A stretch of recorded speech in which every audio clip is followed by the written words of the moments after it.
On the dash, you've got your rev counter and your speed. So depending on what range and gear you're in, gives you an idea of what speed you're doing. I have noticed when I'm going at full speed on the road, it will show about 19 miles an hour, which is about there. So it's not too slow. It goes okay. These are your warning lights. So you've got your indicators, trailer indicators, full beam. That'll come on to say that you've got your glow plugs on. Well, glow plug, it's only coming on the second ignition position. You have to hold that on there until the light goes out. It takes about 20 seconds. You've got a hydraulic oil restricted flow light when your filter's getting a bit clogged up. That's your diff lock light that comes on when you press the pedal down, which is that one there. It doesn't work for me for some reason. It's work in progress. That's your engine oil pressure light. You've got your charge status light that'll come on when you put the ignition on and hopefully extinguish when you turn the engine on. That's your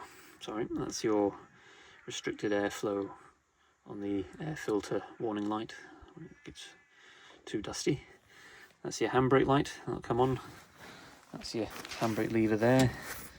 You pull up, turn to release, and then you pull up. That's your handbrake. And that there is that's your warning light to tell you that your engine's overheating. So when that light comes on, the horn should go on as well, if it works. Hazard light, very similar I think to what the 40, 50 series John Deere's use, very similar sort of thing. Fuel gauge, now I have put a new float in the fuel tank. What I find with the aftermarket ones, they do dance around quite a lot when you're moving. The original ones, I think they must have had some sort of dampening setup in them so they didn't bounce around so much. This is your temperature gauge. This is on number 2 cylinder. So most of the time when you're operating with a mower or something, it usually sits about the middle when the weather's sort of like 20 to 25 degrees. When it's a bit hotter in your 30s, it'll be a bit more up to about here. That seems to be quite normal.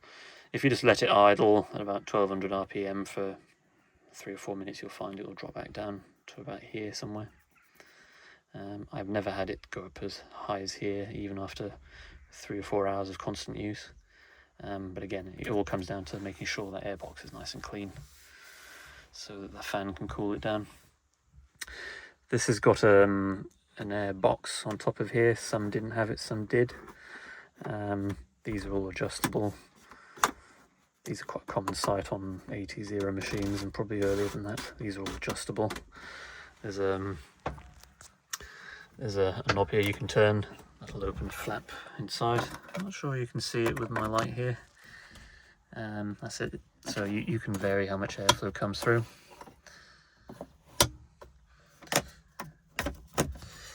And then you'll have the fan speed switch at the top. Of course that doesn't work at the moment. You've got your brake fluid reservoir. You've got the 2 pipes. They run down through the firewall to each master cylinder. And I got these pipes had really gotten hard and cracked and brittle. So changed those as well at the same time. Not a pleasant job, because if this pipe is a little bit more swollen than the original pipes, it's a bit of a faff to get it through the bungs in the firewall. Some of these aftermarket brake parts, they specify .3 instead of .4. It's the same with the seals I used in the slave cylinders, so I'm running .3. Here you've got your range. So it goes medium reverse in that same line, and then to your right you've got high and low. So it always goes to the medium and reverse. That's where it always sets to. This isn't synchronized, so you have to be stationary. What you do find sometimes, it just does not want to engage, so you just have to let the machine creep ever so slightly and it will just drop in. Don't force it, you'll find you're just hitting a wall. Sometimes you just got to let it creep and it will drop straight in. Gears then, 1 to 4, these are synchronized. So these are no bother, these will change quite nicely, no problem. But this one will crunch if you're not stationary. Would have been a nice rubber boot for the two, but that turned to plastic and exploded, so that had to go. This is your 3-point position lever, so you can adjust that to raise and lower the implements. That's attached to the external one, so that one moves at the same time. This is your draft position sensing control lever. There's 3 positions, so you pull it up and it will change how that behaves, whether it follows the ground or if it tries to keep it at the same position. That's your lever for your quick hitch jaw. You pull the 3-point arms all the way up to the top and pull that, and then release, drop the 3-point arms down, and it'll let the quick hitch drop down then. These are your spools, 1 and 2. Like I said earlier, I'm not sure which one of these is double acting and single. I don't know yet. I will find out at some point. Hand throttle, which is directly linked to your pedal, so it'll move at the same time. I do find if you set it with your foot and then drop it on the lever, it's a bit easier. These are your accessory controls then, so if you've got beacons or you've got other bits and bobs, you'd have switches here for that. You've got screen wash, that doesn't work. You've got your windscreen wiper. I think it's only got 1 speed, it's just on or off. These are your dipped lights, and then that's your work light, which I've got that one there. Again, I got that one from Lycom LED. Does put out a nice bit of light, it's good. In here then you've got your fuses. These are the dreaded bullet fuses. If you get the cheap ones from Amazon, they just melt and fall off. These are Hella ones. These appear to be a better quality. The tips on the top have got more of a sort of sharp point, so they sit better in the holes, whereas the cheaper ones, they're very flat and they just fall out, and like I said, when they get warm they sort of shrink and they're rubbish. Don't bother. Spend the money and get the Hella ones. If you can even get old stock original Bakelite ones, even better, but these are pretty good. They've worked so far. There's a couple of relays for your lights and wipers and all that, or everything electrically related to like your wipers and lights and stuff like that. It's all in here.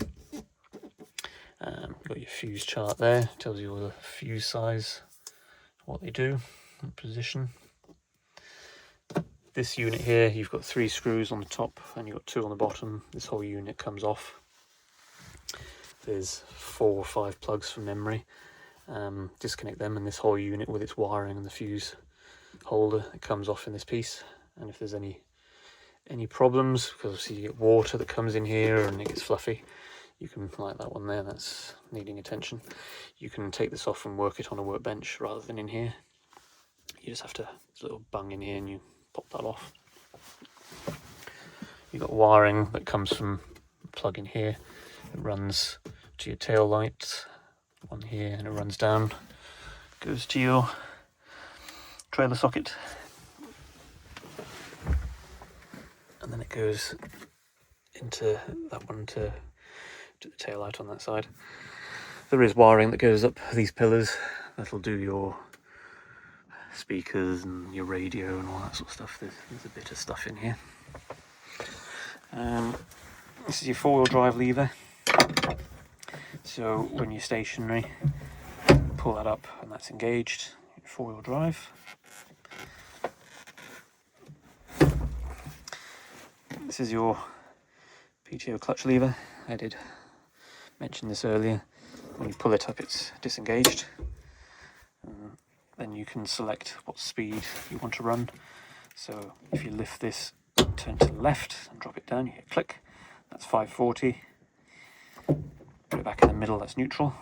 To the right there, that's 1000. This piece is supposed to sort of lift and lock into position, but this was C solid, so I had to give it some persuasion to allow it to move, because I couldn't select 1000. I don't use 1000 very much, if at all, but I like it to work. So when this is not in use, you put it to neutral and make sure this lever's down. It's just so that you're not putting strain on the fingers on the PTO pressure plate. It's good practice just to leave it engaged. There was a sticker at one point saying to do that, that's long gone. Clutch pedal, there's a switch, you press it all the way down, that'll allow you to start the engine. Your fiddle brakes. You've got your lever here that you can move to one side, and then you can actuate the pedals. One side, the right side does travel a bit more, and that's because you've got that trailer brake valve, so it will have a bit more travel. But because you've got the equalizer valves on the masters, it'll make the pedals move the same travel when they're joined together. And what you've got up top here then, you've got a glove box. It's a reasonable size, you can put a few bits and bobs in here. I've got my manual, it's for the Deutz-Allis version of this. I couldn't find one for the European one, but the Deutz-Allis one, I could find that. That's Haynes that do that, I think it was 30 quid. It's just handy to have. Put a new radio into it, and then you've got a clock. I do like having an old school clock in a machine like this, because you can just quickly glance up and gives you an idea of how long you've spent doing what you're doing. I know you can use your phone, but it's just there. The interior light, this is all rotted out. There's a glass bowl that sits in here, and there's a little trigger right there. There's no trigger left, that's gone. So when you open the door, you'll see the light come on, and you can turn it on as you please. And you've got your sun visor, it's only got one position, it comes down to here, and it's okay, does the job. So you've got opening side windows, opens a reasonable amount, but of course all these seals now are old, and you can see it's starting to rot the frame, so it's on my list of things to do. Same on this side, also back.